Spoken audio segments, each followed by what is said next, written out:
primer lugar, quisiera agradecer a la dirección de este congreso y en particular a Mónica María Martínez Ariego por pensar en nuestro evento. Mi nombre es Sofía Bernardo Méndez, soy una de las organizadoras de Voces Eclipsadas y en estos minutos vamos a compartir con ustedes la evolución que ha ido teniendo nuestro congreso, simposio, evento de Voces Eclipsadas, por qué surgió y hacia dónde se dirige, ¿no? A modo de conclusiones, les presentaremos algunas de las consideraciones finales que como comité organizador de 3 ediciones hemos podido ir vislumbrando. Bien, el primer Congreso Internacional Voces Eclipsadas, el Letargo de la Voz, tuvo lugar del 11 al 13 de febrero de 2021 y contó con el apoyo aún mantenido del Grupo de Investigación Escritoras y Personajes Femeninos en la Literatura, EPERFELIT, de la Universidad de Salamanca y de la Asociación Benilde de la Universidad de Sevilla, ¿no? Además, contamos con el apoyo del Departamento de Literatura Española e Hispanoamericana y el Departamento de Lengua Española de nuestra universidad, la Universidad de Salamanca. Entonces, ya lo titulamos como un congreso de alumnos y para alumnos que pone en relieve las dificultades de las mujeres en el mundo de las letras y su invisibilización en el lenguaje. Lo que lo convertía en algo novedoso era que no solo pretendíamos reunir un foro de discusión para los estudios de género en España, sino aunar en él tanto la lengua como la literatura para dejar al margen los cajones estancos en los que a veces parecen caer las universidades. Fue organizado siguiendo la estela del Congreso de Novela Negra, también de la Universidad de Salamanca, de Alex Martín Escrivá y Javier Sánchez Zapatero, cuando aún las 3 organizadoras de ese momento éramos estudiantes de grado, ¿no? Por lo que nuestra principal preocupación era seguir dirigiéndonos a la comunidad universitaria, especialmente a los alumnos de grado, máster y doctorados, por 2 motivos principales. El primero, por el desarrollo que este grupo ha ido teniendo de una conciencia de denuncia, visibilización y toma de conciencia, valga la redundancia, sobre este problema social. El segundo motivo responde al ámbito generacional en el que estos aprendientes se encuentran, ¿no? Una etapa convulsa y de cambio que les corresponderá resolver a ellos en el caso más ambicioso o buscarle una respuesta razonada en el menos. En suma, la necesidad de sensibilización de este grupo hacia un fenómeno tan arraigado se postula como el motivo principal para que su presencia imprescindible como ponentes, congresistas, organizadores, etc., sea algo que hemos querido mantener en las siguientes convocatorias. Bajo esta premisa, la de escribir como forma de retomar el espacio que ha sido conquistado por otros, enmarcamos 3 grandes líneas temáticas durante el primer congreso. En primer lugar, el estudio de la maternidad. Se planteó la posibilidad de que en este espacio cupiera la liberación, de que existiera la posibilidad de abrir nuevos horizontes. Para ello se presentaron mujeres no dispuestas a anularse por dedicarse al cuidado exclusivo de sus hijos, algo que de hecho podemos poner en relación con la dualidad bíblica Eva-María, ¿no? En segundo lugar, los parajes vacíos desde los que las mujeres escriben y la relación de estas con los géneros considerados menores. En este punto se habló de la importancia del testimonio como algo crucial. Prueba de ello es la evolución desde la prensa finisecular a las nuevas vertientes narrativas o mix media, ¿no?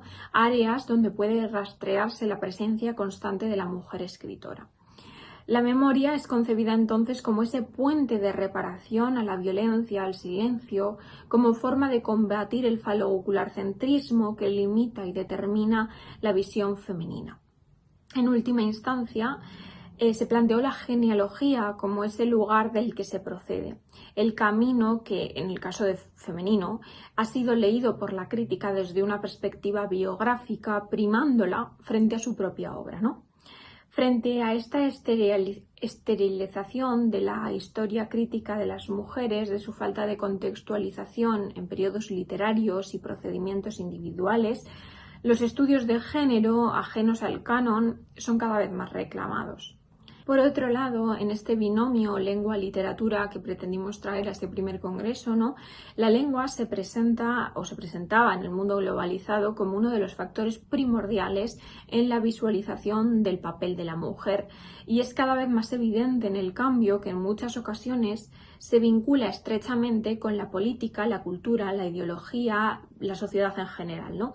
De este modo, bajo este marco referencial maleable y sorprendentemente constante, el sexismo lingüístico se configura como uno de los temas de confrontación y de reflexión que más repercusión está generando, no solo sobre el lenguaje, sino también sobre nuestra concepción del propio tema. Cabría preguntarse si las mujeres han necesitado entonces disponer de una lengua propia o si esta lengua artificial podría llegar a tener consecuencias sociales y a ser un factor de cambio, pues las lenguas naturales son incapaces de reflejar las percepciones femeninas en tanto carecen de un léxico emocional apropiado. El discurso de la mujer atraviesa de arriba a abajo y de abajo arriba la cuestión lingüística. Así, a tenor de la corrupción de identidad de género, confrontamos la habitual pretensión, casi canónica, de querer reforzar un lugar común para la lengua y otro para la literatura como una mutilación de conocimiento. En este congreso contamos con la participación de comunicantes y miembros de países como Ghana, México, Italia, Estados Unidos y Francia.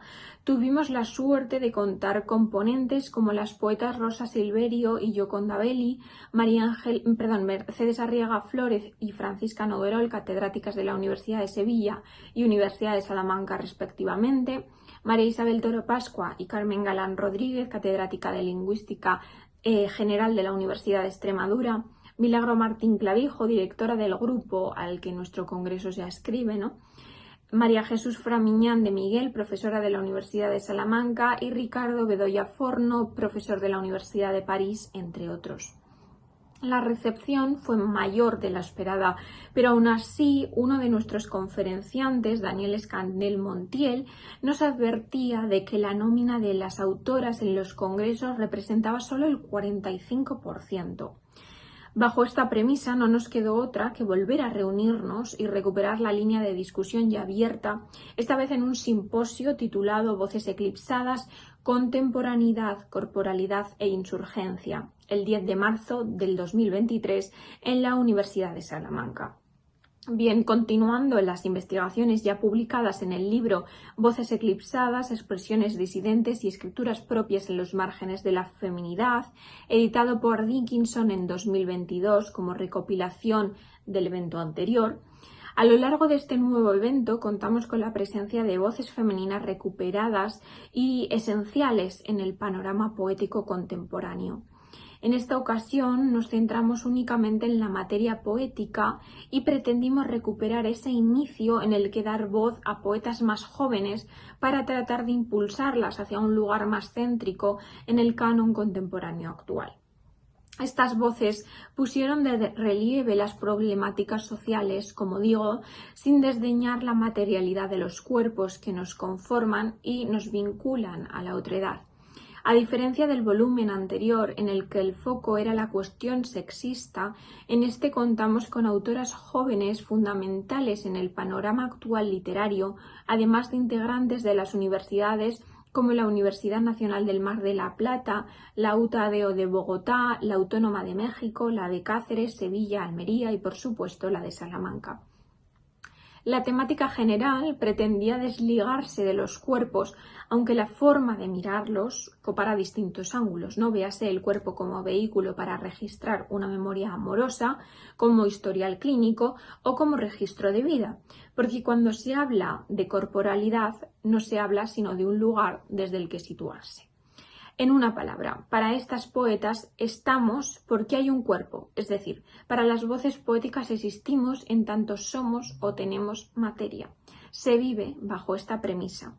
La carnalidad se convierte así en un modo de ver con el que interpretar el mundo, una forma de elegir, nombrar, en la que el lenguaje adquiere un papel primordial y que en nuestra opinión es en realidad una de las corrientes contemporáneas más fuertes en nuestra poética actual en España. Gracias a esta premisa, logramos que se releyeran autoras como Courtney Fay Taylor, Ángela Segovia, Ángela Rossetti, Almudena Guzmán, Josefa Parra, Fina García Marruz, Rodrigo García Marina, Luna Miguel, Rocío Simón, Chantal Mayar y Pilar Bonet. Todas ellas tratan de encontrar un sentido con el que sustraer la angustia o la ausencia de algo, una forma de abrazar que permita encarar, quizá a veces encarnar, para una mayor lucidez.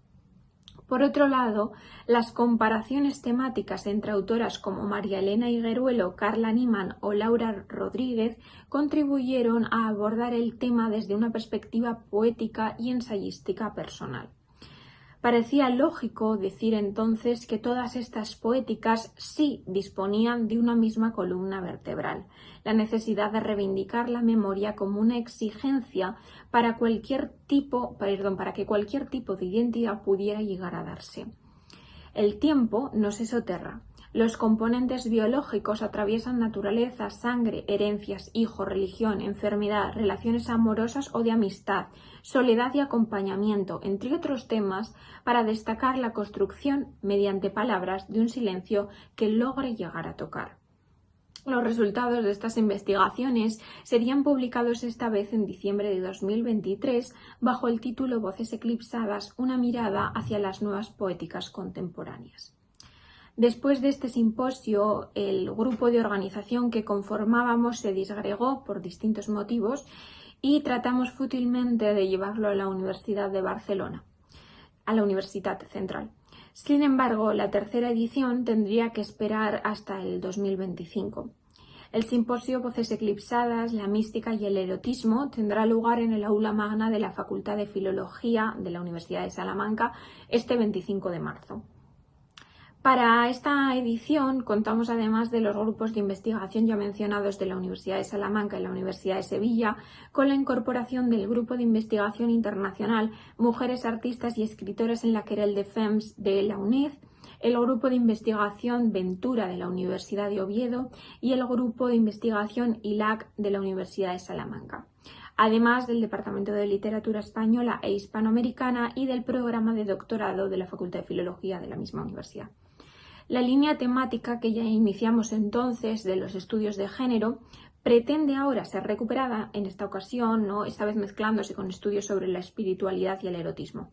Asimismo, contaremos con las mesas de comunicaciones en las que las voces poéticas y contemporáneas, junto a otras ya consagradas, se sumarán a una discusión vigente sobre uno de los ejes centrales en la poesía española de nuestro país, que es la mística.